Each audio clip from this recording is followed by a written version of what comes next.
No último sábado nós iniciamos uma série sobre um capítulo específico do Evangelho de João, capítulo 17. Vimos que no capítulo 17 de João nós encontramos o registro de uma oração feita por Cristo, conhecida como oração sacerdotal.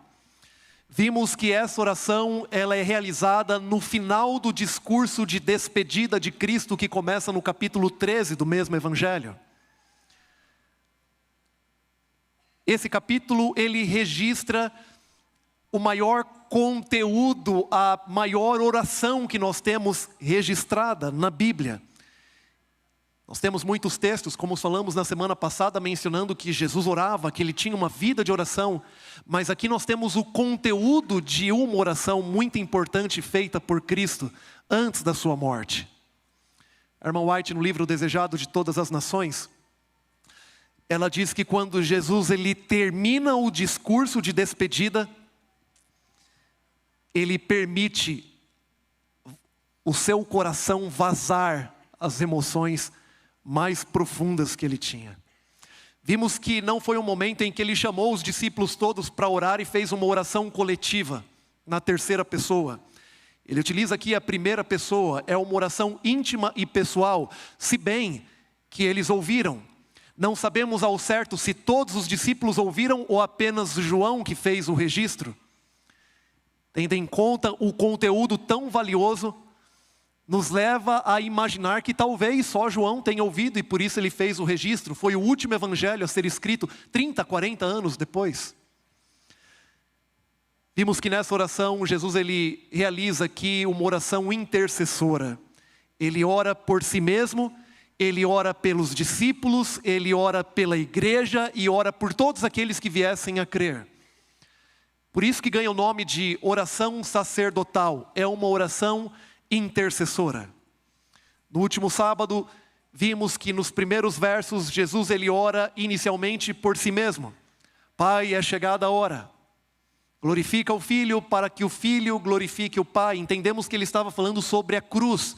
Um momento onde haveria também, além da dor, do sofrimento, a revelação da glória de Deus através do seu caráter. Vimos que a vida eterna é conhecer a Deus e o seu Filho. E quanto mais conhecermos, reconheceremos que Ele é amor. Apesar de termos estudado apenas os primeiros versos que mostram a intercessão de Cristo por Ele mesmo, quantas aplicações para a nossa vida tiramos aqui? Talvez uma das mais importantes, se realmente conhecemos a Cristo. Vimos isso no último sábado. Caso você não esteve aqui no último sábado, ou você que acompanha pela internet não assistiu o culto do próximo sábado, eu recomendo assisti-lo, depois acompanhá-lo, para que você possa estar por dentro da linha dessa reflexão. Mas isso não impede, caso você não tenha visto, de ter a reflexão dessa manhã. Eu convido você a abrir a sua Bíblia no Evangelho de João, capítulo 17. Esse tem sido o capítulo que estamos estudando. Desde o último sábado, estamos estudando hoje e finalizaremos no próximo sábado. Evangelho de João, capítulo 17.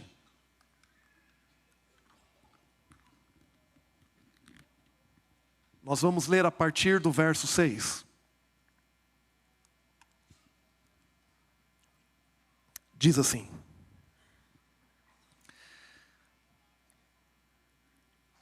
manifestei o teu nome aos homens que me deste do mundo.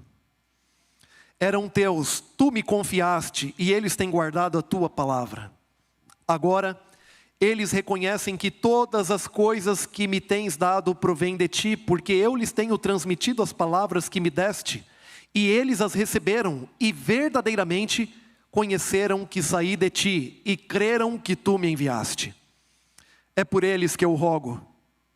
Não rogo pelo mundo, mas por aqueles que me deste, porque são teus. Ora, todas as minhas coisas são tuas, e as tuas coisas são minhas, e neles eu sou glorificado. Verso 11.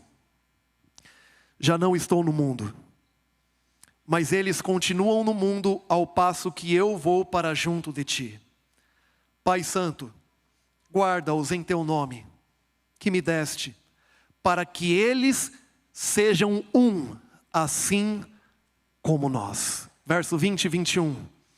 Não rogo somente por estes, mas também por aqueles que vierem a crer em mim por intermédio da sua palavra. Qual o motivo da oração dele? A fim de que todos sejam um.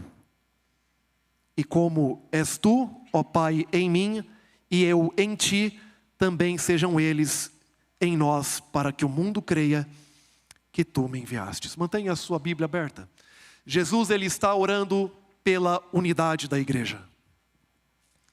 Jesus, nesse momento, e nós vamos destacar nessa manhã, dois motivos da intercessão de Cristo. O primeiro motivo que eu destaco com essa primeira leitura é que Jesus, ele estava orando pela unidade da igreja, pela unidade dos apóstolos, pela unidade da igreja que estava ali apenas no seu embrião, e pela unidade da igreja com todos aqueles que viessem a crer e fazer parte da igreja.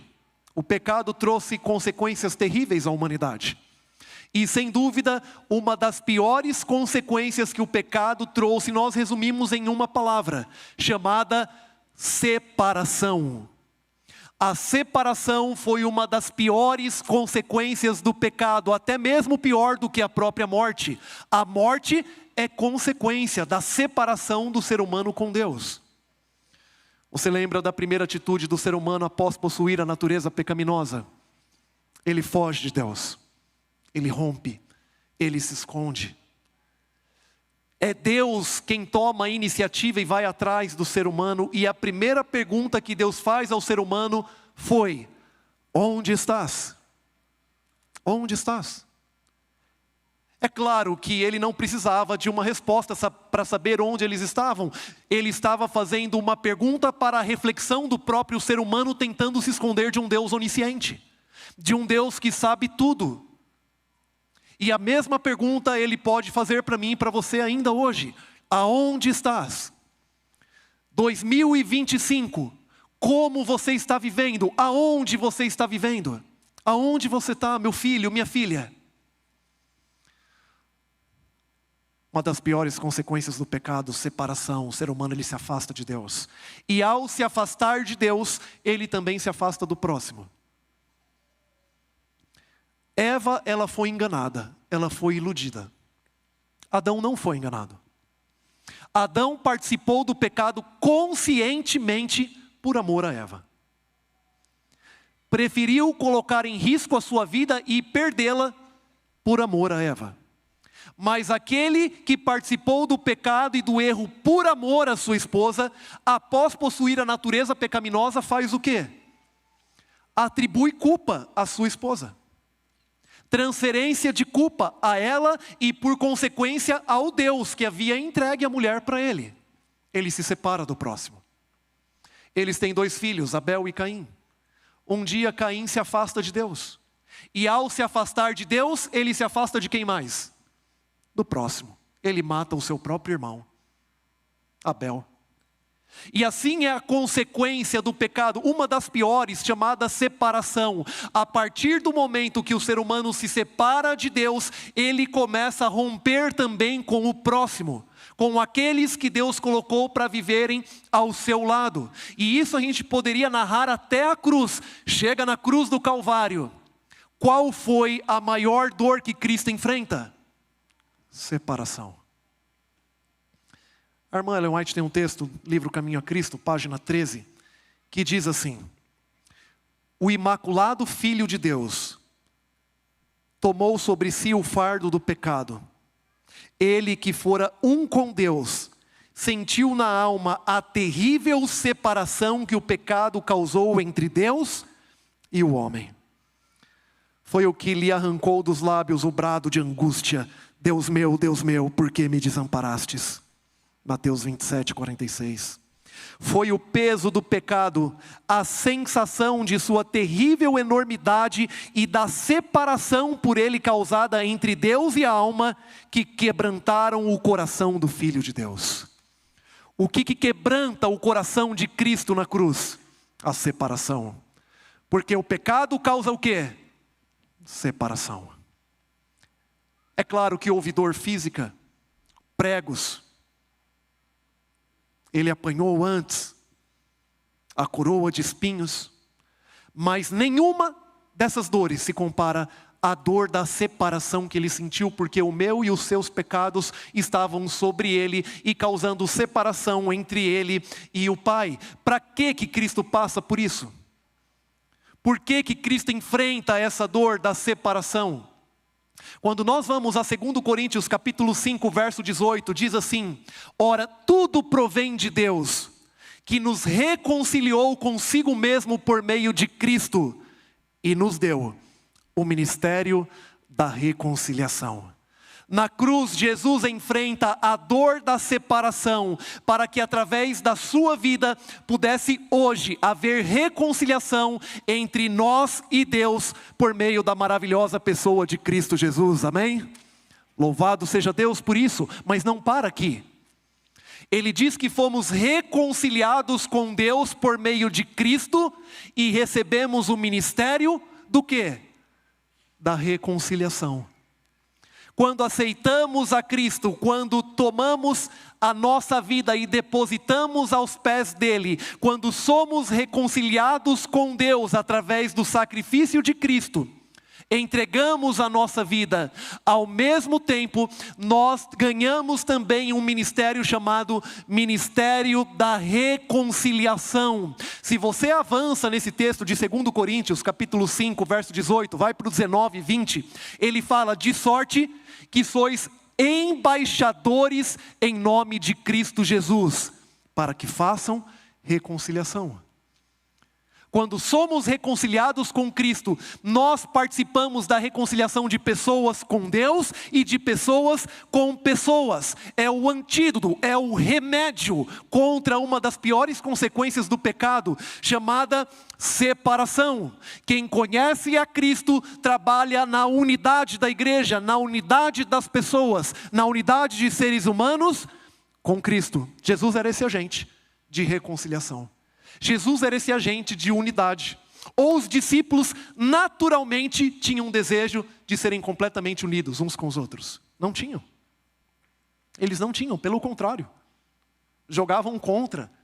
Um queria ser o primeiro, o outro queria a direita e a esquerda.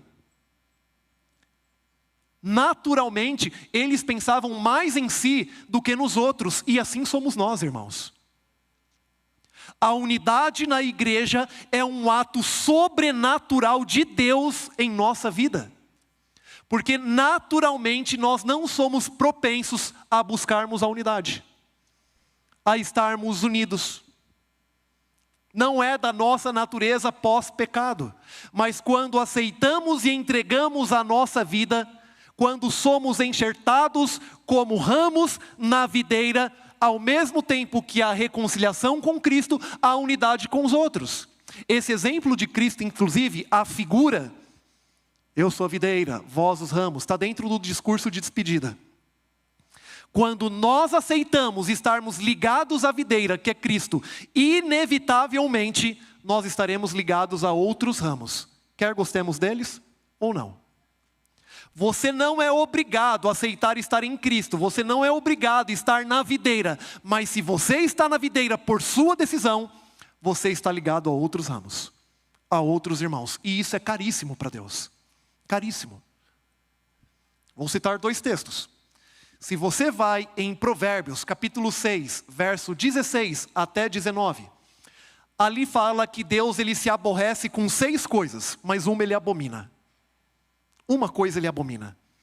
E aí quando você vai ver qual coisa ele abomina,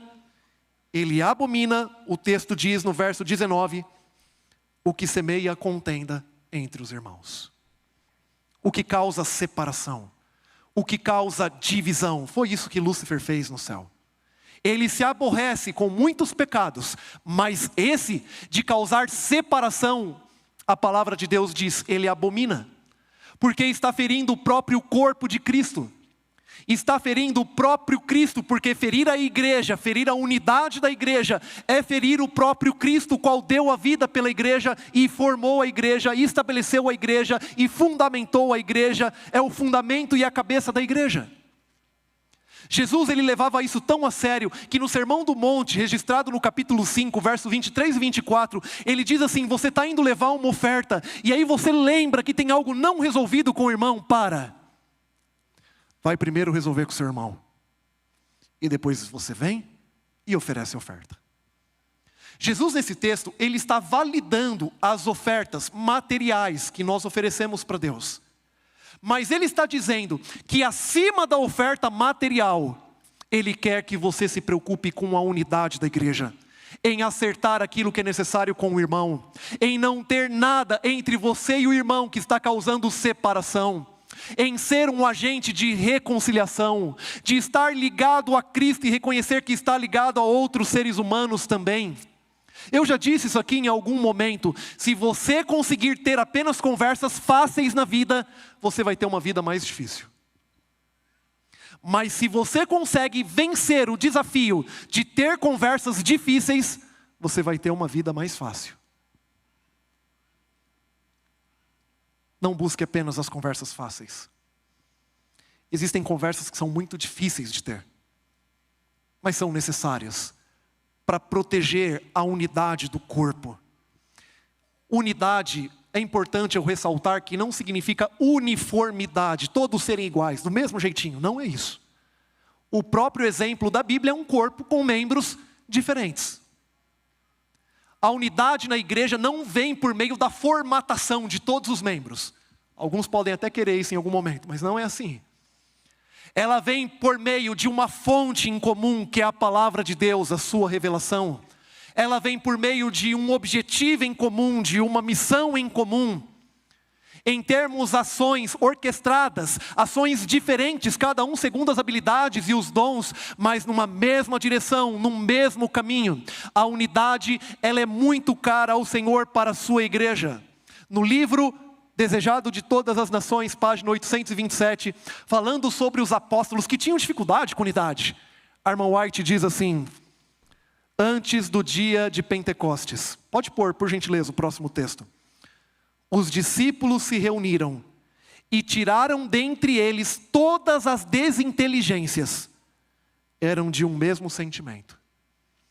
Quais são as desinteligências que nós precisamos tirar do nosso meio, para nos tornarmos de fato de um mesmo sentimento? Ela ainda diz no livro Eventos Finais, assim: pondo de parte todas as divergências, todo o desejo de supremacia, uniram-se em íntima comunhão cristã. Só depois de haverem os discípulos estado em união perfeita, quando não mais contendiam pelas posições mais elevadas, foi o Espírito derramado. O derramamento do Espírito nos dias dos apóstolos foi o começo da primeira chuva, ou temporã. E glorioso foi o resultado. Até o fim do tempo, a presença do Espírito deve ser encontrada com a igreja verdadeira. Quando que o Espírito foi derramado sobre os apóstolos? Quando eles tiraram o orgulho, a inveja, a busca por posições e se uniram. Assim o Espírito Santo foi derramado de maneira coletiva sobre a igreja naquele tempo, e assim será no tempo do fim. Jesus, ele ora pela unidade da igreja. Nós vamos destacar durante essa oração sacerdotal alguns dos pedidos, intercessão de Cristo por nós. Ele intercede pela unidade da igreja. Nós deveríamos interceder e praticar também ações as quais forem necessárias para promover a unidade da igreja. Para que a unidade? Não é para criarmos um clube naturalmente, estamos num lugar tão agradável, uma região tão boa de se morar. Não é apenas para tornar a vida mais confortável, não é apenas para nós se sociabilizarmos, para haver amigos nos quais a gente pode se divertir, e tudo isso faz parte, está tudo bem.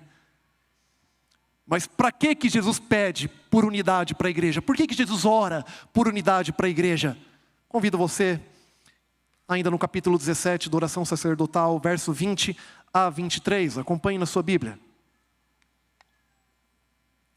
Diz assim: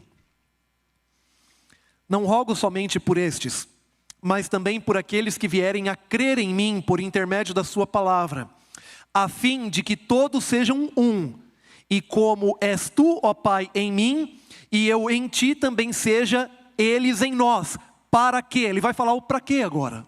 Para que essa unidade? Para que sermos um como Cristo e o Pai são? Ele diz, para que o mundo creia que tu me enviastes. Eu lhes tenho transmitido a glória que me tem dado, para que sejam um como nós somos, eu neles e tu em mim, a fim de que sejam aperfeiçoados na unidade. Para quê? Vai falar de novo. Para que o mundo conheça que tu me enviaste e os amaste, como também amaste a mim.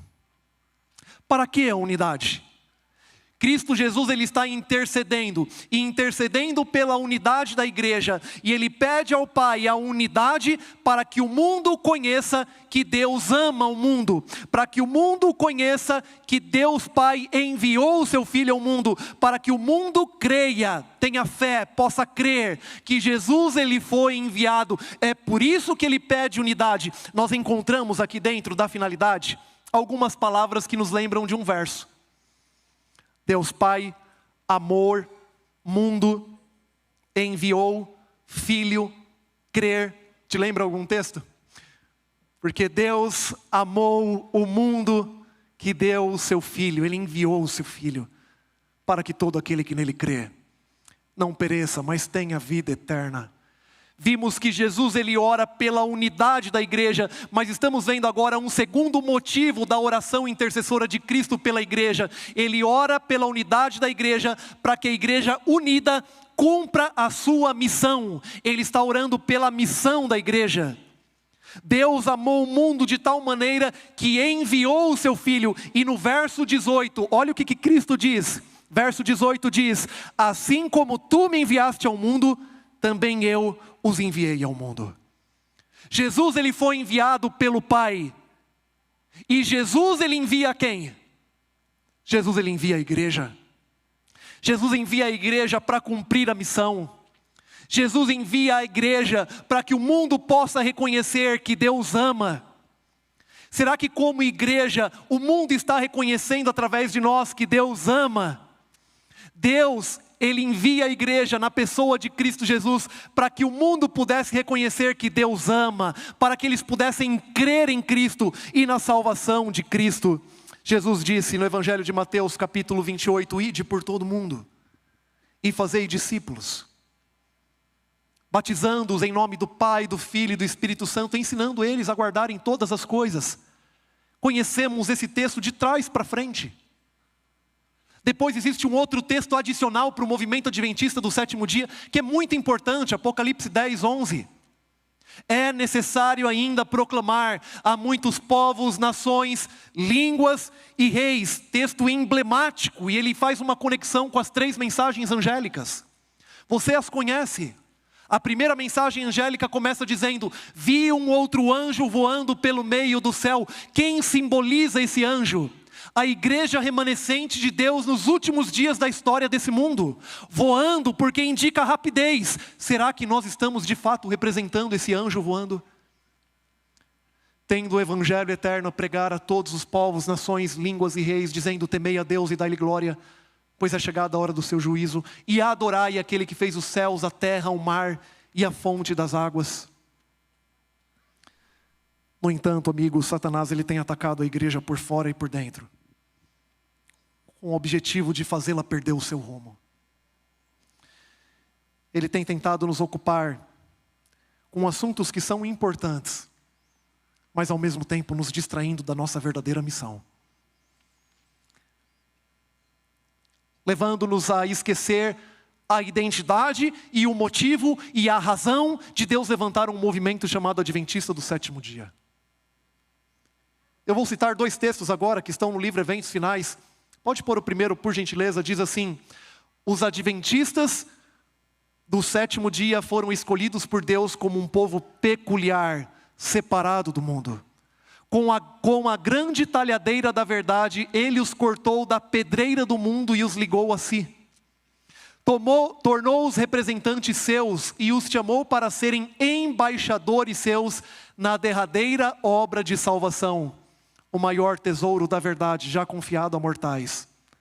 As mais solenes e terríveis advertências que Deus já enviou aos homens foram confiadas a esse povo, a fim de serem transmitidas ao mundo.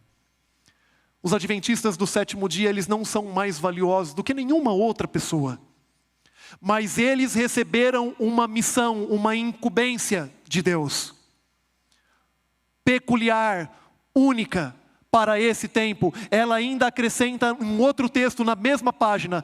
Em sentido especial, foram os adventistas do sétimo dia postos no mundo como atalaias e portadores de luz. A eles foi confiada a última mensagem de advertência ao mundo a perecer. Sobre eles incide maravilhosa luz da palavra de Deus. Confiou-se-lhes uma obra da mais solene importância, a proclamação da primeira, segunda e terceira mensagens angélicas. Nenhuma obra há de tão grande importância. Não devem eles permitir que nenhuma outra coisa lhes absorva a atenção. Queridos, será que estamos permitindo com o movimento profético alguma outra coisa nos distrair dessa enorme e grande responsabilidade?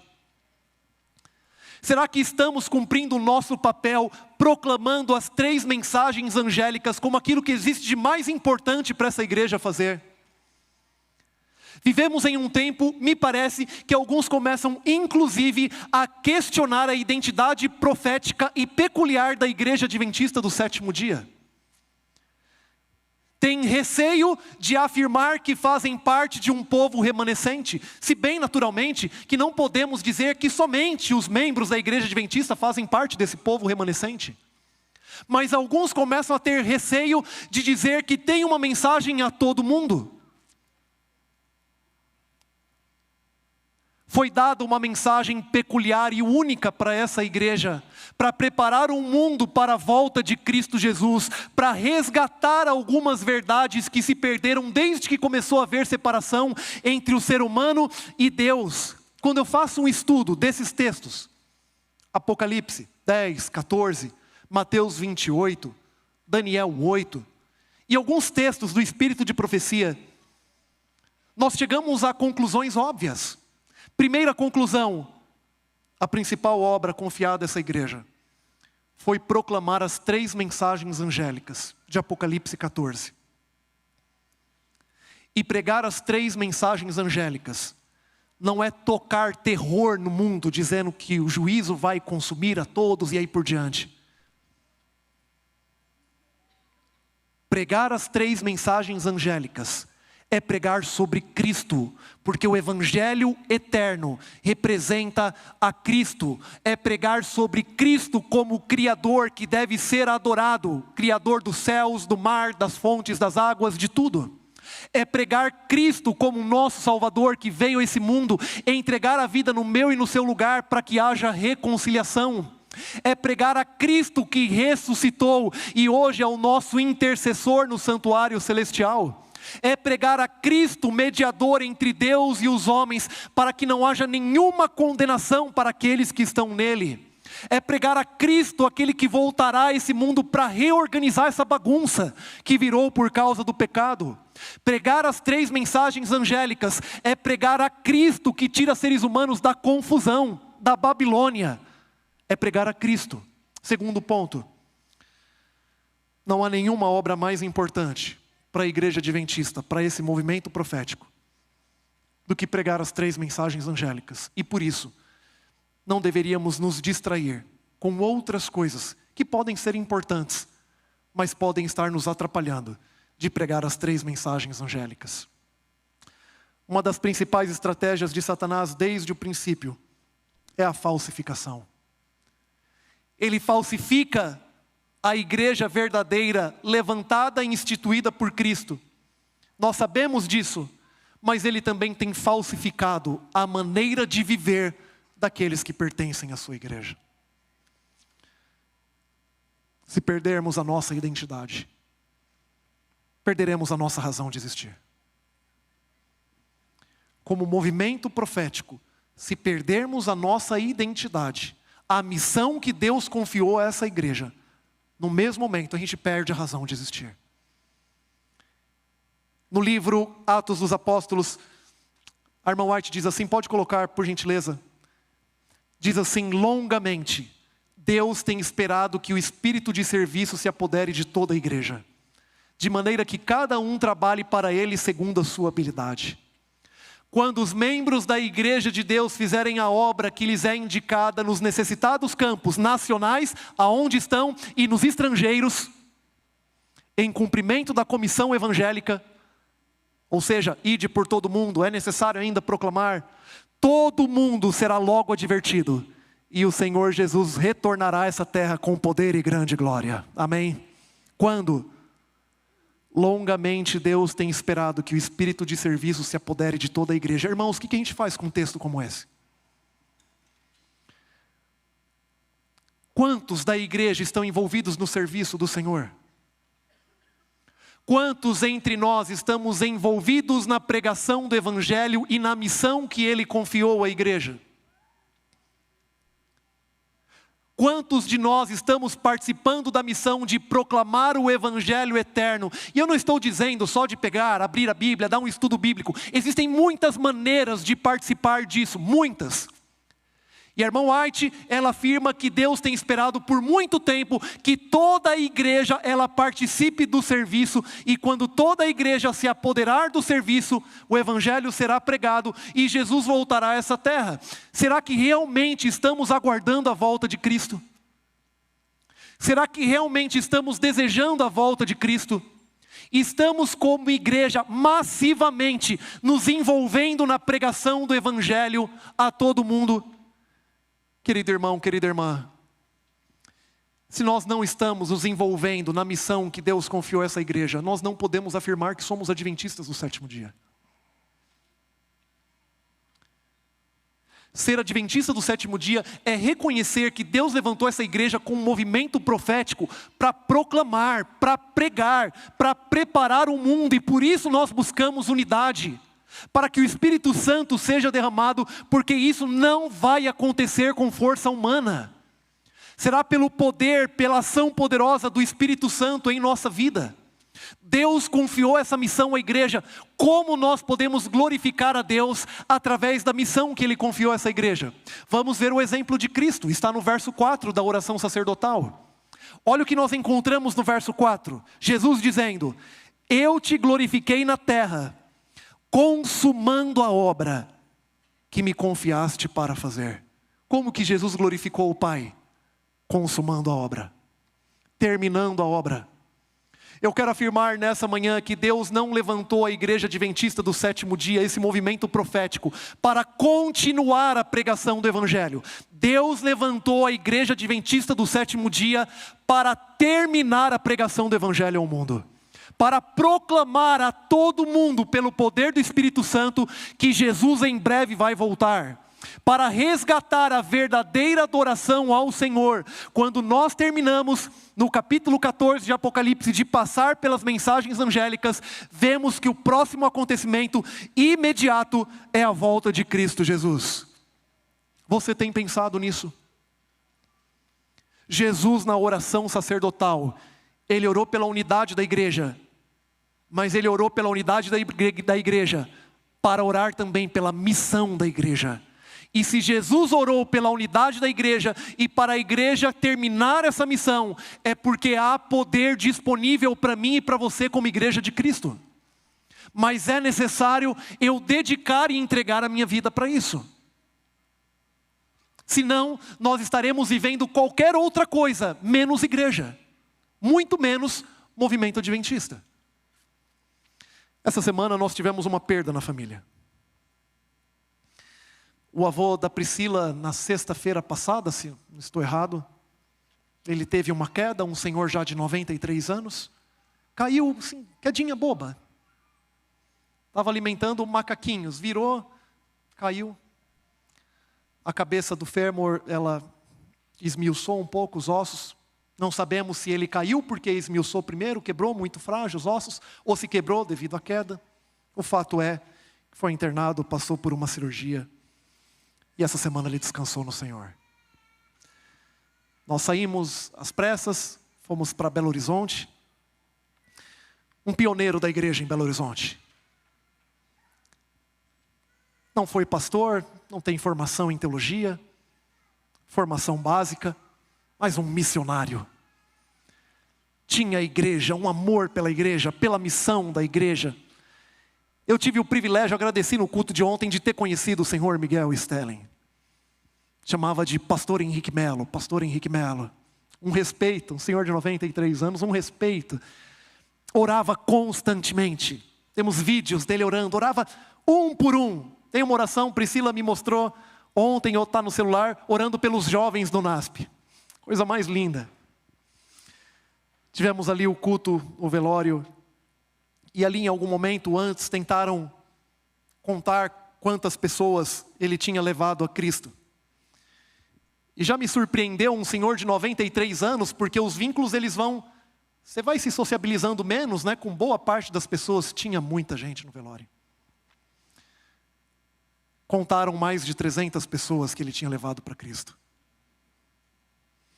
Um missionário, idoso, ia para uma clínica, ele ia como alguém que é enviado para a missão. Ia para o hospital, queria converter os médicos, enfermeiras, vivia a missão, amava a igreja, leitor voraz do espírito de profecia. Meu sogro, ali terminando o velório, ele perguntou, tem alguém aqui que conheceu a Cristo por causa do irmão Miguel? E eu vi ali pelo menos 3 pessoas que levantaram a mão e estavam ali naquele momento. A palavra de Deus diz que as obras os acompanham. Gastou a sua vida em missão. Ano passado descansou aqui alguém muito conhecido nosso, pastor Oder Melo. Servindo, trabalhando, aqui por Martinho Prado, pelo evangelismo, para ter uma igreja. Existem outros trabalhando juntos e que estão continuando agora. Descansou servindo, se gastando para pregar o evangelho, para terminar essa missão, para que pessoas sejam salvas. Eu pergunto para você nessa manhã, querido amigo, amiga, com o que você está gastando a sua vida? Com o que você está gastando a maior parte dos seus recursos, da sua influência, do seu tempo, da sua energia? Com o que você está gastando os dias que Deus te deu? Deus está nos chamando para gastar a nossa vida com Ele, para viver a missão dessa igreja. Não apenas para aproveitar oportunidades, para criar oportunidades, para buscar pessoas que precisam ser resgatadas. Há quanto tempo você não participa ou percebe que participou da conversão de alguém para Cristo? Em alguns momentos achamos que tem muito tempo ainda pela frente, e é por isso que vai surpreender a muitos. É por isso que será como um ladrão. É por isso que a porta vai fechar e tem gente que não vai conseguir entrar. Porque está achando que pode deixar para acertar a sua vida o tempo que for para frente. Amigos, Deus orou pela igreja, pela unidade da igreja, pela missão da igreja. E Ele está chamando a sua igreja a despertar, porque em breve o Rei voltará a essa terra. Ele nos chama como igreja a viver a missão e realmente assumirmos o papel de quem reconhece que participa de um movimento profético, levantado por Deus para pregar essa mensagem a todo mundo até que Ele venha. Eu olho para esses homens, Miguel Stelling, pastor Oder Melo, eu tenho o desejo de ser um homem desse, de gastar minha vida até o último suspiro pregando o evangelho. E você? O que você pode fazer? Qual pode ser a sua participação nisso? Como você pode participar desse movimento? Eu quero falar para você nessa manhã que Jesus orou por você. E Ele orou por isso. E na mínima demonstração dele a você, de como você pode participar disso, se gaste completamente. Porque em breve, aquele que vem virá. E não tardará. E Ele vai transformar esse nosso corpo corruptível, mortal, num corpo incorruptível, imortal, glorioso, para vivermos eternamente com Ele. Que avancemos como missão da igreja. Essa foi a oração de Cristo por mim e por você.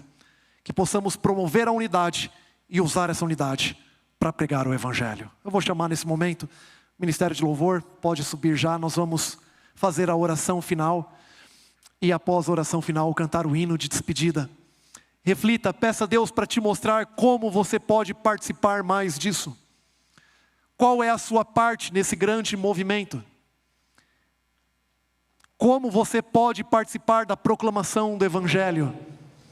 Essa é uma oração que Ele nunca deixará sem respostas, pode acreditar em mim.